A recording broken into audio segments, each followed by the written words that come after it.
ছাত্রদল যে ওইখানে এনসিপিতে আমরা কোনোদিন এত আন্দোলন সংগ্রাম করছি 16 বছরে, কোনোদিন দেখি নাই ফ্যাসিস্ট লীগের কেউ, আওয়ামী লীগের কেউ ছাত্রলীগকে আমাদের কাছে পানি খাওয়াইছে।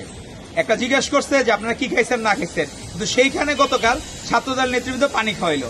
আর 144 ধারা জারি থাকা অবস্থায় সেখানে তো আপনার মপ করার কিছু নাই, মাস্তানি করার কোনো কিছু নাই। আপনি এমপি, আপনি আইনের প্রতি সর্বোচ্চ শ্রদ্ধাশীল থাকবেন। সেখানে যেহেতু ছাত্রদলের প্রোগ্রাম দিয়েছিল, অপরাপর সংগঠন এনসিপিরও প্রোগ্রাম দিয়েছিল, সেই জায়গায় এরকম সিচুয়েশনে নিজেদের আইন শৃঙ্খলা রক্ষার স্বার্থে তারা 144 ধারা যোগ করছে। আরেকটা বিষয়, আইন শৃঙ্খলা বাহিনীর একজন প্রতিনিধি উনি বলতেছেন যে আমার যে ফোর্স আছে তার থেকে আপনাদের লোকের সংখ্যা কম।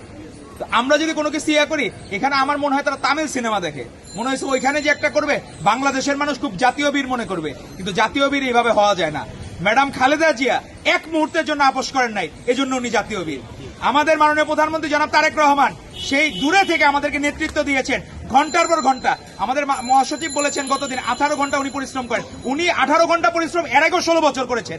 এজন্যই বাংলাদেশকে আমরা এরকম গণতন্ত্র ফিরে পেয়েছি এবং স্বাধীন বাংলাদেশ পেয়েছি। আর যারা এমপি হয়েছে তাদের মনে হয় তারা ওই আইনগুলো সম্বন্ধে ভালো মতো জানে না, আর অমনোযোগিত ছাত্র থাকে, এজন্য অমনোযোগী এমপি মনে হয় তাদেরকে আমার। থ্যাংক ইউ, আপনার ধন্যবাদ। ছাত্রদলকে ভদ্রতার পরিচয় দিয়েছে।